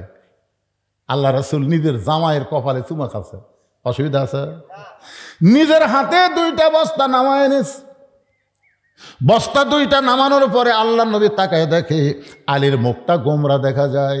আল্লাহ রাসূল বলে, আলী রে, আমি তোমার কাঁধের থেকে 2টা বস্তা নামাই নিলাম, তোমার কপালে চুমু দিলাম, এরপরেও তোমার মুখটা ভার কেন? আলী বলতে যে হুজুর আপনি বাবা ভালো, কিন্তু আপনার মেয়ে ভালো না, কবারই পারেনি। শুধু বলতেছে আপনি বাবা ভালো, কিন্তু আপনার মেয়ে। সঙ্গে সঙ্গে আল্লাহ নবী শাহাদত আঙ্গুলি তুলে বলেছে, খবরদার আর নিচে নামিস না, আর নিচে নামিস না, আমার মেয়ে কি? বলে হুজুর কভারই দিবেন না? আল্লাহ রাসূল বলতেছে বলা লাগবে না, বলা লাগবে না। ফাতেমা দরজা না খোলার পিছনে কারণ হলো 4টা কারণে ফাতেমা তোমার জন্য দরজা খোলেনি, তুমি জানো? আলী বলতে হুজুর কি কারণ? আল্লাহ রাসূল বলে 1 নম্বর কারণ হলো ফাতেমার ওন্না কে কিনেছে, তুমি জানো? আলী বলতে হুজুর আমি তো জানি না। আচ্ছা কোন ফকির তোমার কাছে ভিক্ষা নিল, তুমি তাকে চিনো? আলী বলতেছে না হুজুর আমি তো তাকে চিনি না। কে তোমার কাছে উট বিক্রি করলো, তুমি তাকে চেনো? বলে না। কে উট কিনলো, আমি তো জানি না। তো এগুলা জানানোর জন্যই দরজা না খুলে আমার কাছে পাঠাই দিছে, এগুলা তোমাকে জানা লাগবে। সুবহানাল্লাহ কর না কেন? কেন জানা লাগবে? কারণ আমি রাসূল থাকবো না, আমি যখন থাকবো না তখন আমার ভিতরের এলেম আল্লাহ তোমার মধ্যে প্রকাশ করে দিবে। এই জন্য রাসূল বলেছেন আনা মাদিনাতুল ইলমে ওয়া আলী ও বাবুহা, আমি হচ্ছি এলেমের শহর, আলী হচ্ছে তার দরওয়াজা। সাহাবীদের নিয়ে নবী খাচ্ছেন, খুরমা খেজুর খাচ্ছেন। আলী আর নবী এক জায়গায় বসেছেন, খাইতে খাইতে নবী এক সময় চিন্তা করলো আলীর তো এই এলেমটা পরীক্ষা করা লাগবে। এই যে এত বড় একটা দরজা পাচ্ছে, আল্লাহ রাসূল খুরমা খেজুর খায় আর আলীর সামনে বিছিয়ে রাখে, নিজে খায় খপ করে আলীর সামনে রাখে। খাওয়া দাওয়া তখন শেষ হয়ে গেছে, রাসূল বলতেছে সাহাবেরা দেখো আমার আলীর পেটে এত খিদে লাগছে, একলাই কতকগুলা খাচ্ছে বিচির ঠিপ, আলী দাঁড়ায় বলতেছে, আসলেই তাই ভাই, আমার খিদা একটু বেশি, আমি বেশি খাইছি, কিন্তু খিদা বেশি কার, যাই বিসি বাইর করা খায় না বিসি সহ খায়। তখন সাহেবেরা বলতেছে, বিসি বার করার টাইম নাই, বিসি সহজাই খায়, তার খিদাই বেশি। বলতেছে, দেখো নবীর সামনে একটাও বিসি নাই। তার মানে বোঝা গেল খিদা আমার বেশি না, খিদা নবীরই বেশি। সঙ্গে সঙ্গে আল্লাহ নবী ওকে তুলে বুকের মধ্যে নিয়ে বলতেছে, আনা মাদিনাতুল এলমে ও আলী ও বাবহা, আমি হচ্ছে এলেমের শহর, তুমি হচ্ছে তার দরওয়াজা। আল্লাহ রাসূল বলে, আলী রে, আমার কলিজার টুকরা ফাতেমা পর্দানিশী, আর পর্দানিশীর ওড়না দুনিয়ার কোনো মানুষ কিনুক, এটা আমার আল্লাহ পছন্দ করে না, কারণ আল্লাহ পর্দানিশীদের ভালোবাসে। পর্দানিশী নারী যারা আল্লাহর ভালোবাসা পায় তারা। আমার মায়েরা যারা পর্দার অন্তরালে বসে আছেন, মা, আপনার যদি আল্লাহর ভালোবাসা পাবার চান, তাহলে ফাতেমার মতন পর্দানিশী হওয়া লাগবে। ফাতেমা কেমন পর্দানিশী? একদিন খাদিজাতুল কুবরা বলতেছে, ইয়া রাসূলুল্লাহ, আমার বড় মেয়ে জয়নাব যখন আমার পেটের মধ্যে ছিল, আমার পেটটা উঁচু হয়েছিল, আমার পেটের বাচ্চা যখন জয়নাব প্রসব করলো, আমি তখন প্রসব বেদনা পাইছিলাম। ওগো আল্লাহর নবী, আমার রোকেয়া যখন পেটের মধ্যে ছিল, আমার পেটটা উঁচু হয়েছিল, রোকেয়া যখন দুনিয়াতে আসলো, আমি প্রসব ব্যথা পাইলাম। ওগো আল্লাহর নবী, আমার কুলসুমা যখন দুনিয়াতে পেটে আসলো, আমার পেটটা উঁচু হয়ে গেল, পেটের ওজন হলো। কুলসুমা যখন দুনিয়ায় ভূমিষ্ঠ হইল, তখন আমি প্রসব ব্যথা পাইলাম। কিন্তু আল্লাহর শপথ করে বলতেছি, আমার কলিজার টুকরা ফাতেমা যখন আমার পেটের ভিতরে, আমার পেটটা উঁচু হয়েছিল ঠিকই, কিন্তু আমার পেটে কোনো ওজন হয় নাই। আমার ফাতেমা যখন ভূমিষ্ঠ হলো, আমি খাদিজা তাকায় দেখি, আমারও কোনো কষ্ট তো হয়ই নাই, বরং ফাতেমার দুইটা হাত ফাতেমা তার ইজ্জতের উপরে ঢাইকা দুনিয়াতে প্রসব হলো। আমি মা হইয়াও আজও পর্যন্ত ফাতেমার ইজ্জত কোনোদিন দেখিনি। আল্লাহ রাসূল বলে, খাদিজা রে, তুমি শুধু জন্মের সময় দেখেছো ফাতেমার ইজ্জত ঢাকা অবস্থায়, তুমি কি জানো এই দুনিয়াতে আল্লাহ তাআলা ফাতেমাকে এমন একটা ডিগ্রি দিবে, যেই ডিগ্রিটা হবে সাইদাতুন নিসাই আহলেল জান্নাহ, ফাতেমা তো জোহরা, ফাতেমা হবে জান্নাতি নারীদের নেত্রী। এমনি এমনি আপনার কোন এমনি এমনি? হ্যাঁ, আমার মায়েরা যারা বসে আছেন পর্দার অন্তরালে, এত কষ্টের মধ্যেও ফাতেমা কোনদিন স্বামীকে কষ্ট দেয়নি, পর্দার খেলাপ করেনি। একদিন গভীর রাত্রে হযরত আলী চেতন পায়ে দেখে হাসান হোসেন দুইজন ঘুম পাড়তেছে ডান ধারে, আর বাম পাশে ফাতেমা নাই। স্বামী গভীর রাত্রে চেতন পায়ে দেখতেছে বেটা দুইটা ঘুম পাড়তেছে আর বউ নাই। তাহলে এখন কি বুঝলেন, বউ থাকা লাগবে কোন পাশে? এ কথা কন না কেন? যেটি ইচ্ছে সেটি ছুটছে, থন হায়াত কমে যাবি, হুড়াহুড়ি বন্ধ হবি না। বাম পাথরের বাঁকা হার দিয়া আল্লাহ মা হাওয়াকে সৃষ্টি করছেন, এই জন্য বউ থবেন বাম পাশে, আর বাচ্চাগুলো সব ডান পাশে। এই স্বামী স্ত্রীর মাঝখানে কোনো কোল বালু চলবি না। বাচ্চা যদি থোবাতে চান তো মায়ের আবার বাম পাশে থবেন, ছোট বাচ্চা, দুধ খাওয়া বাচ্চা থবেন, কিন্তু আপনার মাঝখানে যেন থন না। কারণ মরদ মাছ ঘুমের ও করে দিল, বাচ্চার মুখে হাত তুলে দেয়, ওই নিঃশ্বাস একটা মরে দেবি, জোরে কোন কথা ঠিক কিনা? কিন্তু মা পারবি না, কারণ মায়ের নারীর সাথে একটা সম্পর্ক আছে। এই জন্য মা কোনোদিন বাচ্চার মুখের ওপর হাত তুলে দিবি না, যতই ঘুম পাড়ুক। এখন হযরত আলী চেতন পাওয়ার পরে দেখে ফাতেমা নেই। গভীর রাত্রে ফাতেমা গেল কোন জায়গায়? আমি আমার নারীদের জন্য বলতেছি, মা বোনদের জন্য, লিয়াবলুয়াকুম আইয়ুকুম আহসানু আমালা, যে সুন্দর আমলের পরীক্ষা হবে এটা বোঝানোর জন্য বলতেছি। আলী চমকে গেল, তাহলে ফাতেমা গেল কোন জায়গায়? দরজায় গিয়া তাকায় দেখতেছে ফাতেমা মরুভূমির মধ্যে কালো একটা চাদর মাথায় দিয়ে খুব জোরে জোরে হাঁটতেছে। আলীর সন্দেহ হয়ে গেল, এই গভীর রাত্রে আমার বউটা এই কালো চাদর মাথায় দিয়ে কোথায় যায়? যত বড় হুজুর হোক না কেন, ভিতরে সন্দেহ আছে না নাই? নিরাপদ দূরত্ব বজায় রেখে হযরত আলী পিছনে পিছনে হাঁটতেছে। ফাতেমা এমন একটা জানলার কাছে গিয়ে দাঁড়াইছে, এই জানলাটা হলো আল্লাহর নবীর ঘরের জানলা। জানলার কাছে গিয়ে বলতেছে, বাবা, আজকে যদি আমার মা খাদিজা দুনিয়াতে জীবিত থাকতো, আমি আপনার কাছে কোনোদিন আসতাম না। মা যখন দুনিয়াতে থাকে না, তখন মেয়েরা বাধ্য হয়ে বাবার কাছে আসতে হয়। মা যখন দুনিয়াতে থাকে না, মেয়েদের যত কথা কার সাথে, এ কথা কর না কেন, কার সাথে? বাপের সাথে। আমার 3টা মেয়ে আছে, আমার তো কোনো ছেলে নেই, আমার কোনোই ছেলে নেই, 3টা মেয়ে আছে। ওদের যা কিছু লাগে ওরা মায়ের কাছে কয়, ওর মা আবার আমার কাছে আসে, আশা কয় যে তোমার মেয়েরা টেকা চাচ্ছে। আমি কইলাম কে, ওরা আসে না কেন? ওরা শরম করে, ডাক দাও। আর মাও বলতে তোর বাপ খেয়েছে রে, যা। 3 জন আসলো ঘরের মধ্যে, 3 জনে নিচের দিকে তাকে আছে। আমি বললাম মা, বাপের মুখের দিকে তাকালে সওয়াব আছে মা, তোরা মাটির দিকে তাকে আছিস কে? আমার দিকে যেই তাকালো, আমি বললাম কি লাগবে? টাকা। সেটা যদি আপনি বোঝেন। 3 জনক 300 টাকা দিলাম, দিয়ে বললাম কে মা আর লাগবে? আপনার বিবেচনা। তখন আবার 100 করে 3 জনক 300 দিলাম, দিয়ে বললাম মা হয়েছে কিনা? কি আর বলবো আব্বা। তখন আবার 3 জনক 300 টাকা দিলাম, এরা খুশি হয়ে বের হয়ে চলে গেল। একবারে পাইনি, 3 বারই দেওয়া লাগছে 300। আমার বড় ভাইয়ের ছেলেও আছে, মেয়েও আছে। একদিন ভাইকে বললাম কে ভাই, আল্লাহ তো আমাকে ছেলে দেয়নি, আপনাকে দিছে, তো ছেলেরা কিভাবে টাকা চায়? আমার ভাই রাগ করে বলতেছে শালার লাগবে 100, চাই 1000।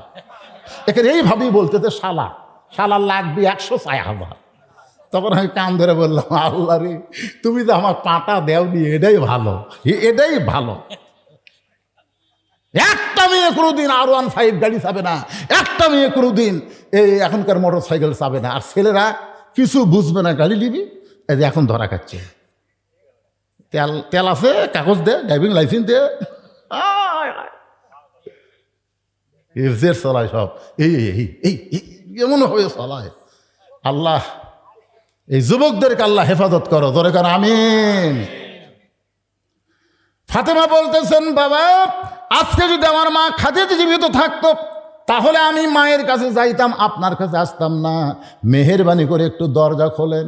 আল্লাহ রাসূল যেই মাত্র দরজা খুলে দিয়েছে, হযরত আলী দৌড়ে গিয়া জানলার কাছে কানটা লাগাইছে, দেখি বাপ বেটির মধ্যে কি গল্প হয়। ফাতেমা বলতেছে বাবা মেহেরবানি করে একটু বাতি জ্বালান। আল্লাহ রাসূল বলে কি বলবি বল, বাতি জ্বালান লাগবে না। ফাতেমা বলতেছেন বহুদিন বলেছি কিন্তু কাম হয় না, আজকে গভীর রাত্রে আপনাকে একটু দেখাবার চাই। যেই মাত্র নবী ঘরে বাতি জ্বলাইছে, সঙ্গে সঙ্গে ফাতেমা 2টা হাত নবীর দিকে বাড়ায় দেয়। আল্লাহ রাসূল বাতির আলোতে দেখতেছে 2টা হাত যেন গোস্তের টুকরার মতন হয়ে গেছে, 2টা হাত দিয়া যেন রক্ত ঝরতেছে। সঙ্গে সঙ্গে আল্লাহ নবী ডাকতে বলেন, আল্লাহ তোমার বউ নাই, তোমার সন্তান নাই, তুমি আল্লাহ, কিন্তু আমার বউ আছে, আমার সন্তান আছে। কত ধনী যুবকের আমার কলিজার টুকরা ফাতেমাকে বিয়ে করতে চাইছিল, তুমি আল্লাহ ঘটকালি করে এমন একটা গরিব আলীর সঙ্গে ফাতেমার বিয়ে হলো। এখন আমার মেয়ে আমার সামনে রক্তমাখা হাত দেখায়, বলো তো আল্লাহ এই কষ্ট আমি কেমনে সই? এইটা যেই মাত্র নবী বলেছে, সঙ্গে সঙ্গে ওই রক্তমাখা হাত দেয় ফাতেমা ওন্নাখানা মাথার উপরে দিয়া আল্লাহ নবীর ঘর থেকে বাইরে যায়। রাসূল বলে ফাতেমা আমি তো তোর বিরুদ্ধে কিছুই বলিনি মা, তুই কেন ঘর থেকে বাইরে যাস? ফাতেমা বলতেছেন বাবা আপনার মনে নাই, একদিন আপনি বলেছিলেন আল্লাহর পরে কাউকে যদি সেজদা দেওয়ার হুকুম থাকতো তাহলে আমি বলতাম হাসান হোসেনের পায়ে, বাপের পায়ে সেজদা করো। সেদিন থেকে আমি ফাতেমা বিশ্বাস করি আল্লাহর কাছে মেয়ে মানুষের কাছে সবচাইতে দামি ওই ব্যক্তিই হলো তার স্বামী। আর আমার স্বামীর বিরুদ্ধে আপনি আল্লাহর কাছে নালিশ করবেন, দরকার হলে আমি এই রক্তমাখা হাত দিয়া আমি ঝাঁতা ঘুরাবো বাবা, আর কোনোদিন আপনার কাছে সাহায্য আমি নিবার আসবো না। হযরত আলী এক দৌড়ে গিয়া বাড়িতে গিয়া ওই হাসান হোসেনের পাশে ঘুমিয়ে পড়লেন। আসলে ঘুমিয়ে পড়েন নাই, কিছুক্ষণ পরে দেখে ফাতেমা তার স্বামীর পাশে শুয়ে পড়ল। আস্তে করে হযরত আলী ফাতেমাকে বুকের মধ্যে নিয়ে বলে ফাতেমা রে, তোমার 2টা হাত জাঁতা ঘুরাইতে ঘুরাইতে গোস্তর মতন হয়ে গেছে, তুমি তো একটা দিন আমাকে দেখাও নাই। আর ফাতেমা কান ধরে বলে স্বামী গো, আপনি দেখলে আপনার কষ্ট হবে, হাসান হোসেন দেখলে তাদের কষ্ট হবে, কিন্তু আমার বাবার কাছে মেয়ে দেখাইলে বাবার আর কি কষ্ট হবে? লিয়াবলুয়াকুম আইয়ুকুম আহসানু আমালা। এত কষ্টের মধ্যে ফাতেমা কোনোদিন তার স্বামীর মনে কষ্ট দেয় না। আল্লাহর নবী বলেন আলী ফাতেমা পর্দানিশী ফাতেমার ওড়নাটা দুনিয়ার কোনো মানুষ কিনবে, এটা আল্লাহ পছন্দ করেনি। এই জন্য জান্নাতের একজন ফেরেশতাকে মানুষ বানায়া, জান্নাতের একজন ফেরেশতাকে মানুষ বানায়া, সেই মানুষ আইসা 6টা দিরহাম দিয়ে তোমার কাছ থেকে ফাতেমার ওড়নাটা কিনে আল্লাহ তাআলা যত্ন করে ফাতেমার ওড়নাটা জান্নাতের মধ্যে রেখে দিয়েছে। আলী, যেই ফকির তোমার কাছে ভিক্ষা নিল তুমি তাকে চিনো? আলী বলতেছে, না হুজুর, আমি কিছুই চিনি না। বলে, ওই ফেরেশতাই ওন্নাটা জান্নাতের মধ্যে রাইখা যখন আল্লাহর সামনে দাঁড়াইলো, আল্লাহ বলতেছে, আর একবার মানুষ হয়ে যা, একবার তো মানুষ হয়ে যা, ওন্না নিয়ে আলি, আর একবার যায় টাকা নিয়ে আই। ফেরেশতা বলতেছে, আল্লাহ আপনি রে কি করেন? এই 6টা দিরহাম দিলেন ওন্না কিনে, আর সেই 6টা দেহা বাচ্চাদের জন্য খাবার কিনতেছে, আবার বলতেছেন ফেরত লিয়াই। তার মানে আল্লাহ বলতেছেন, লিয়াবলুয়াকুম আইয়ুকুম আহসানু আমালা। আজকে সুন্দর আমলের পরীক্ষা হবে রে ফেরেশতা। সন্তানকে বেশি ভালোবাসে না আল্লাহর কোরআনকে বেশি ভালোবাসে, এ আমলের পরীক্ষা হবে। সুবহানাল্লাহ। আমরা আজকে কোরআনের মাহফিলে বসেছি, আমরা কি ভালোবাসি? আল্লাহর কোরআনকে ভালোবাসলে মানুষের তৈরি আইন দিয়ে চলা যাবে না, আল্লাহর কোরআন বিজয়ের আন্দোলন করা লাগবে। জোরে কোন কথা ঠিক কিনা? কারা কারা যে আর একবার হাত তুলে আমার আল্লাহকে দেখান, লিল্লাহি তাকবীর, হাত নামান। মাশাআল্লাহ। আল্লাহর নবী বলতেছেন, আলী, ওই ফেরেশতা ফকির হইয়া তোমার কাছে আইছে, তুমি যখন 6টা দিরহাম দিয়া খাবার টোপলা নিবা, এমন সময় সেই দিকে তাকান ভাইজান, কি পরীক্ষা? টাকা দিয়া টোপলা নিবা, এমন সময় ফকির এসে বলতেছে, আলী ভাই, আমার বাড়িতে কোনো খাবার নাই, আল্লাহর হস্তে একটু খাবার দেন। আমরা হলে কি করতাম? মাফ কর। মানে আমি আমার গ্রামে দেখি, এক ফকির এক বাড়ির ভিক্ষা চাই, 2 বাড়ি বাদ দিয়ে আর এক বাড়ির যায়। আমি একদিন ফকিরকে বললাম, কে রে ভাই, মনে কিছু লিও না, এই বাড়ির ভিক্ষা চাইলে মাঝখানে 2 দরজা বাদ দেয়, ওই দরজাত গেলে কারণ কি? হুজুর আপনি ভিক্ষা করছেন কোন দিন? আমি বললাম, না আমি তো করিনি। তাহলে বুঝবেন কেমন? একটু বোঝা দরকার ভাই, বলো তো। বলে, হুজুর ওই 2 বাড়ি কমপক্ষে 10 বার ভিক্ষা চাইছি, প্রত্যেক বাড়ি বলেছে মাফ করো। তো যারা ফকিরের কাছে মাফ চায়, আপনি কি করেন? আমার সময়ের দাম নেই। আমি এই 2 বাড়ি তালাক দিছি হুজুর, ওই 2 বাড়িতে এবার ভিক্ষা চাই না, যেটি পাই সেটি যাই। চিন্তা করে দেখেন, ফকিরেরও কিন্তু মশান আছে। আপনার কি ভাবছেন ওটা মশান না? এখন বাচ্চার জন্য খাবার টোপলা নিচ্ছে, আর এমন সময় ফকির এসে যখন সায়েল করছে, আল্লাহর কোরআন হযরত আলীর সামনে দাঁড়িয়ে বলতেছে, আম্মা সাইলা ফালা তানহার, সায়েলকারীকে খালি খালি ফিরাস না। রাসূল বলে, আলী তুই 1টা দিরহাম দিবার চাইছিলি, আর 5টা দিরহাম দিয়ে খাবার নিবার চাইছিলি। আল্লাহ পাক আমারে জানাইছে, পরক্ষণে তোর উপর আবার কোরআনের আয়াত বুলাই বলতেছে, ওমা তুনফিকু মিন শাইইন ফি সাবিলিল্লাহি ইউওয়াফা ইলাইকুম ওয়া আনতুম লা তুজলামুন। আলী রে, 1টা দিরহাম দিলে তুই 10টা পাবি, তাহলে 6টা দিলে 60টা পাবি। তুই কোরআনকে বিশ্বাস করে নিজের সন্তানের দিকে না তাকাইয়া ওই ফকিরকে 6টা দিরহাম যখন দিয়ে দিলি, ফকির 6টা দিরহাম যখন আল্লাহর কাছে ফেরত দিয়ে কাঁদতেছে ফেরেশতা রূপে। আল্লাহ বলে, কান্দিস কেন? বলে, ছেলের জন্য, সন্তানের জন্য খাবার টোপলা নেওয়া হলো না। আল্লাহ বলে, ফেরেশতা, আলী যেই কোরআনকে বিজয়ের আন্দোলনে সুন্দর আমলে বিশ্বাস করেছে, আলীকে আমি আল্লাহ দুনিয়াতেই পুরস্কার দেব। তুই একটা উট নিয়ে বাজারে যা, 100 দিরহামে বাকি উটটা বিক্রি করবি। আমালা, তুমি সুন্দর আমলের পরীক্ষায় গোল্ডেন A+ পেয়ে গেলা। আমরা যারা এখানে বসে আছি ভাই, আমরাও সুন্দর আমলের গোল্ডেন A+ পেয়ে গেছি। কি মনে হচ্ছে আপনাদের? আমরাও পেয়ে গেছি আলহামদুলিল্লাহ। যারা বসেছেন, আমি আপনাদের সামনে যে আলোচনাটুকু করলাম, এই আলোচনা মোতাবেক বক্তা শ্রোতা সবাইকে আল্লাহ আমল করার তৌফিক দান করুক। সকলে বলে আমিন। আমি 10টার সময় উঠতাম, কিন্তু 10টার সময় উঠিনি, খালি আসমানের দিকে চিন্তা করছি। এমনি তো লোকজন আসে নাই, আবার যদি ওই 10টা বারবার যাই, তাহলে যদি হঠাৎ বৃষ্টি হয়, করে বক্তাক বসে তুই এত ওয়াজ শুনবার দিল না। এই জন্যে আসার সাথে সাথে ওখানে সন্ধ্যার মাহফিলে আমরা খাই না, কি জন্য খাই না? সন্ধ্যার মাহফিলে খাওয়া দাওয়া করলে ওয়াজ করা যায় না। আমি নিয়ত করছিলাম, এখানে ওনাকে বলছিলাম সকালে, ভাই আমি কিন্তু যায়া একটু খাওয়া দাওয়া করে রেস্ট নিয়ে তারপরে উঠবো, কিন্তু এখানকার মাহফিলের পরিবেশ দেখে এখন পর্যন্ত আমি কিছুই খাইনি, এক গ্লাস পানি পর্যন্ত খাইনি। এ না খাইয়া খালি কাম সারতেছি দীর্ঘ সময়। আপনাদের শুনালাম, প্রথম দিকে যে অবস্থা দেখছিলাম কলজাই ভাঙ্গা গেছিলাম। এখন মোটামুটি আলহামদুলিল্লাহ অবস্থা ভালো দেখে খুবই ভালো লাগতেছে।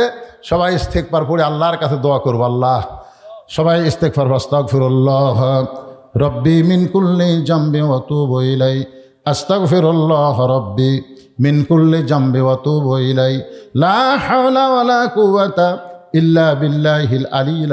যারা বাইরে আসো ভিতরে আসো, এখন তবরক দেওয়া হবে, আসো সব ভিতরে আসো, ভরে যাও না, তবরক খাওয়ার জন্য না, আগে থেকেই ভরে গেছে।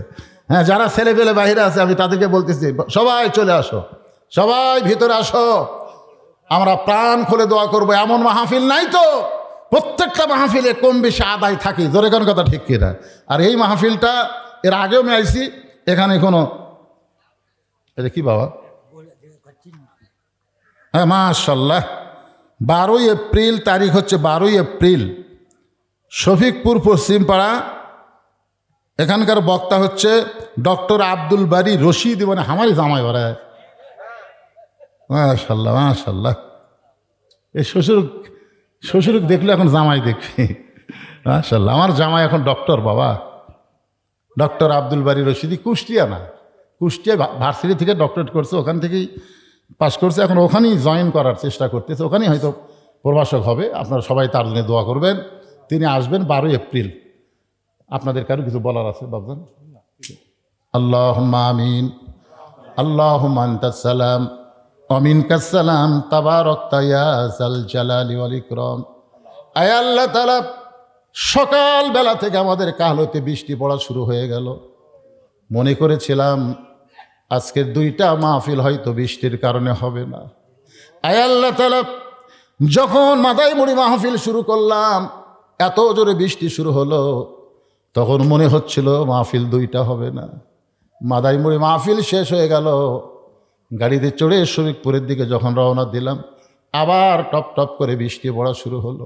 মাবুদ, এই যে বৃষ্টির মধ্যেও তোমার বান্দারা আরামের বাড়ি, আরামের ঘুমকে বাদ দিয়া তোমার কোরআন নবীর হাদিসকে ভালোবেসে এই জান্নাতের বাগানে বসে ঘন্টার পর ঘন্টা আলোচনা শোনার শেষে আমি গুনাহগারের সঙ্গে রহমতের দরজায় ফকির হয়ে দোকানা হাত তুলেছে। মেহেরবানি করে আজকের মাহফিল আমাদের সকলের হেদায়েতের জন্যে, নাজাতের জন্যে, জান্নাতের জন্যে কবুল করো। এই মাহফিলের শুরু থেকে শেষ পর্যন্ত যত আলোচনা হয়েছে আল্লাহ, এর মধ্যে যদি ত্রুটি হয়, ভুল হয়, মাফ করে দিও। এর জাহাদিয়া মঞ্জুর করো। সোনার মদিনায় নবী পাকের রওজা মুবারকে আল্লাহ তুমি কবুল করে নিও। মদিনা কত সুন্দর নাম, মদিনা।